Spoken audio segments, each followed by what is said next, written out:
তো এই যে আলপনা কয়েকদিন আগে খুবই অসুস্থ হয়ে পড়েছিল। কত হাসি এখন খুশি একটু ভালো দেখো, হয়েছে, ভীষণ টেনশনে এভাবে ছিলাম। চলে যাবে বুঝতেই আর এনারা পারিনি দেখাশোনা কেউ। করছেন, খুব ভালো এখানে হসপিটালের পরিষেবা মোটামুটি আমার খুব পছন্দ হয়েছে। একদম সাদা হয়ে গেছিলো পুরো মুখ, এই যে এগুলো এগুলো পুরো সাদা হয়ে গেছিলো, পুরো একদম সাদা। তো এতটা যে পরিস্থিতি ওর এরকম হয়ে গেছিলো আমরা বুঝতেই পারিনি। যেটা গল্প করছিলাম যে ও নেগেটিভ ব্লাড আর এবি পজিটিভ। এবার অনেকগুলো ল্যাবে আমি পরীক্ষা করলাম, সব জায়গায় এবি পজিটিভ এসেছে। আমি কিছু নার্সিংহোমে ভর্তি করেছিলাম, তারাও বলছে এবি পজিটিভ, আমি নাম করছি না। তারপর হসপিটালে গেলাম, সেখানেও বলছে এবি পজিটিভ। ওরা 2বার করে চেক করেছে।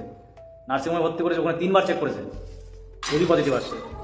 আমি তো আরও মানে ঘাবড়ে গেলাম যে আমি ও নেগেটিভ নিয়েছিলাম শিওর, কারণ এই কারণে আমি বলেছিলাম যে আমার যদি আলপনার যদি এবি পজিটিভ, ওরা বলছে যে এবি পজিটিভ যাদের মানে রক্তের গ্রুপ আছে তারা নাকি ও নেগেটিভ নিতে পারে, মানে সব রক্তই নাকি তারা নিতে পারে।